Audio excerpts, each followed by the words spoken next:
Hello everyone, welcome back to my channel. তো তোমরা প্রত্যেকে কেমন আছো? আশা করি প্রত্যেকে খুব ভালো আছো। আমিও তোমাদের ভালোবাসায় খুব ভালো আছি। তো দেখো, আমি আজকে সকাল সকাল আমি আর সোনাই রেডি হয়ে নিয়েছি। গোপী ড্রেস পরেছি, দেখো সোনাই পরেছে। আর সকাল সকাল উঠে রেডি হয়ে নিয়েছি, আমরা মায়াপুর যাচ্ছি তার জন্য। তো দেখতে থাকো ভিডিওটা পুরোটা, আশা করি তোমাদের খুব ভালো লাগবে। আমরা মায়াপুরে যাচ্ছি, তো সেখানে গিয়ে কি করছি সেখানকার সব কিছু আমি তোমাদের সঙ্গে শেয়ার করে নেব। তো দেখতে থাকো ভিডিওটা, আশা করি তোমাদের প্রত্যেকের খুব ভালো লাগবে। মায়াপুরে যাই তারপর তো, না হলে ভিডিও করা যাবে না। হ্যাঁ, মায়াপুরে গিয়ে সোনাই ভিডিও করবে, এখানে নাকি ভিডিও করা যাবে না। তো চলো দেখতে থাকো ভিডিওটা, আশা করি তোমাদের প্রত্যেকের খুব ভালো লাগবে। তো এখানে দেখো, আমরা রেডি হয়ে পুরো একদম রেডি হয়ে বেরিয়ে পড়েছি। সোনাইয়ের বাবা আগে আগে যাচ্ছে, আর আমরা যাচ্ছি, মানে আমি আর সোনাইয়ের ঠাম্মি যাচ্ছিলাম পেছনে। সোনাইয়ের বাবা আগে আগে যাচ্ছিল, যেহেতু দাদাভাই মানে যিনি আমাদের নিয়ে যাবে মায়াপুরে, তিনি অনেকক্ষণ থেকে এসে মেন রোড যেখানে কদমতলায় ওখানে দাঁড়িয়ে আছে। তো দেখছো দাদাভাই অনেকক্ষণ থেকে দাঁড়িয়েছে, এসে ওখানে গাড়িটা একটু পরিষ্কার করছিল। তো যাই হোক, দিয়ে আমরা যে যার জায়গা মতো ধরে, এই দেখো সোনাই ঠাম্মির মতো জায়গা ধরে উঠে পড়লো। আর ওই দিকে সোনাই আর সোনাইয়ের পাপা, দেখেছো কি সুন্দর ম্যাচিং ম্যাচিং ড্রেস পরেছে বাবা ও মেয়ে, ওরা সামনেই বসেছে। তো ওখান থেকে আমরা আবার বেরিয়ে, এই দেখো সোনাই ঠাম্মি এক পাশে জানলাতে বসেছে আর আমিও এক পাশে জানলাতে বসেছি।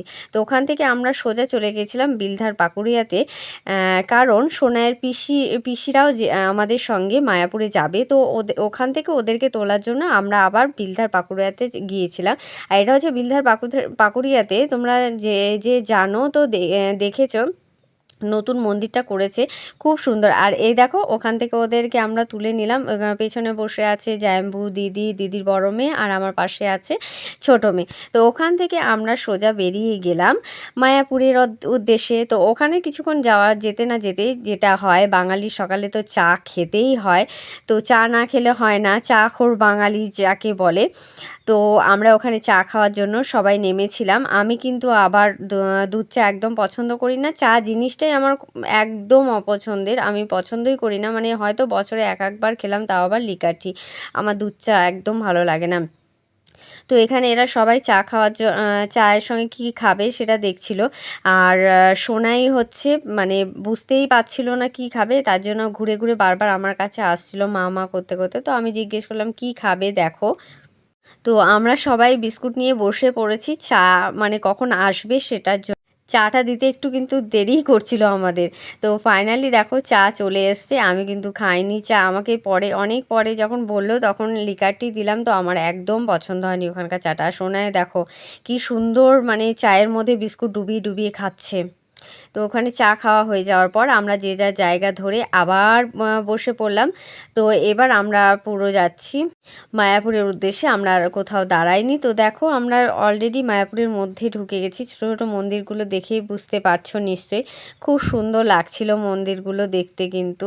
আর সেই দিন মানে খুব একটা রোদ ছিল না সকাল টাইমটাতে, যে যখন আমরা গিয়েছিলাম, যেই কারণে কিন্তু আমাদের বেশি ক্লান্ত বোধ হচ্ছিল না। আর এই দেখো মায়াপুরের মেন মন্দিরটা দেখা যাচ্ছে, দেখা যাচ্ছে। তো এখানে হচ্ছে তোমার গাড়ির মানে রাখার জন্য পার্কিংয়ের ব্যবস্থা করা হয়েছিল। দেখো অলরেডি কিন্তু আমরা জন্মাষ্টমী দুদিন আগে যেহেতু গিয়েছিলাম, তো অলরেডি সাজানো প্রায় মানে শুরু করেই দিয়েছিল। আর এত সুন্দর লাগছিল না ভেতরটা, মানে গাছপালা এত সুন্দর। আর বৃষ্টিও বেশ ভালোই হয়েছে, দেখে বোঝাই যাচ্ছিলো চারিদিকে জল পুরো জমে গেছিলো। তো আমাদের গাড়িটা ফাইনালি কিন্তু মায়াপুরের মধ্যে পৌঁছে গিয়েছিল। গাড়িটা একটু আমাদের অনেকটা মানে মেন মন্দির থেকে অনেকটা দূরে নিয়ে গিয়ে দাদাটা রেখেছিল। তো ওখান থেকে আবার আমরা নেমে যে যার মতো করে হাঁটতে শুরু করেছিলাম। সোনাই তো একটু হাঁটছিল, আর ওর কাছে এসে বায়না করছিল একটু কোলে ওঠার জন্য। আমি বললাম ঘুরতে এসেছে যখন তখন হাঁটতে হবে, অত কোলে উঠলে হবে না। তো আমার ওপরে একটু রেগে যাচ্ছিল মাঝে মাঝে।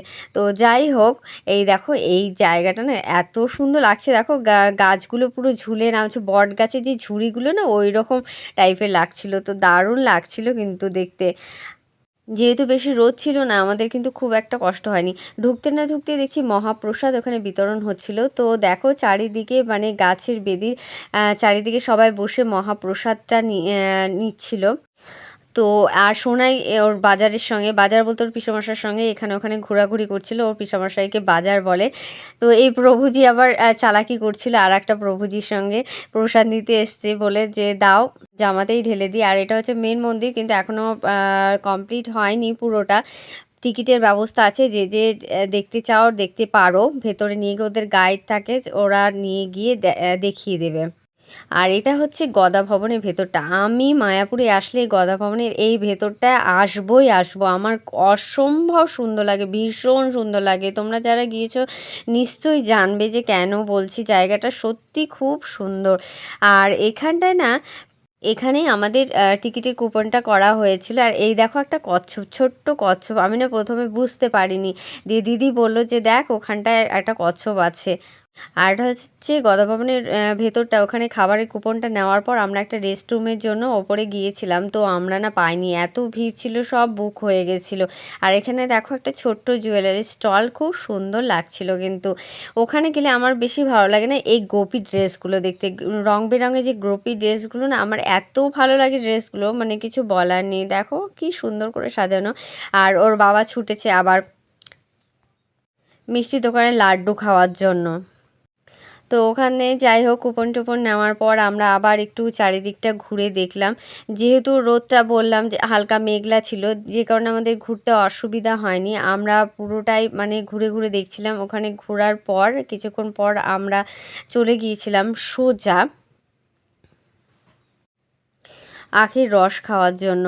ওখানে ডাব ছিল, আখের রসও ছিল, তো সবাই দেখছি যে ওখানে আখের রস খাচ্ছিল, যে কারণে আমিও খেলাম। কিন্তু আমার না ডাবটা খেতে খুব ইচ্ছে করছিল, তো আর খেলাম না, যেহেতু সবাই আখের রসটাই খেলো, তো আমি ওই আখের রসটাই খেলাম। তো দেখো, এ দেখো ফাইনালি দাদাভাই আখের রসটা আমাদেরকে দিল। তো আমরা ওখানে আখের রসটা খাওয়ার পর, আর এই দেখো মানে হালকা হালকা করে না এবার ভিড় জমতে শুরু করেছে, মানে একে একে সব ভক্তরা আসতে শুরু করে দিয়েছে বেলা বাড়ার সঙ্গে সঙ্গে। আর এটা হচ্ছে গদা ভবনে তোমার খাবারের লাইনের জায়গা। আমরা ভোগ আরতি দর্শন করার পর সবাই খাবারের জন্য লাইন দিয়ে খাবারের জায়গাতে লাইন দিয়ে একে এক করে এগিয়ে যাচ্ছে। দেখো কত ভিড়, তাও ওখানকার যে প্রভুজিরা রয়েছে, ভক্তরা রয়েছে, তারা বলছিল নাকি আগের মানে অন্যান্য বারের তুলনায় এবার নাকি প্রচুর ভিড়টা কম, অনেক ভক্ত এবছর কম এসছে। তো যাই হোক আমরা সবাই লাইন দিয়ে দাঁড়ালাম খাবারের জায়গায়। দেখো এবার আমরা গদা ভবনের ভেতরে যেখানে খাওয়ার ব্যবস্থা করা হয়েছিল, এবার না ওখানে গেলাম পুরো সিস্টেমটাই দেখছি চেঞ্জ, মানে এরকম করে খাওয়ানোর আমি দেখিনি। বসিয়ে বেশ পরিবেশন করে খাওয়ানো হতো, তো এখানে দেখছি যে না, নিয়ে গিয়ে সব একসঙ্গে দেওয়া হচ্ছিলো। এটা ছিল সেদিনকার দুপুরবেলার মহাভোগ যেটা আমরা পেয়েছিলাম।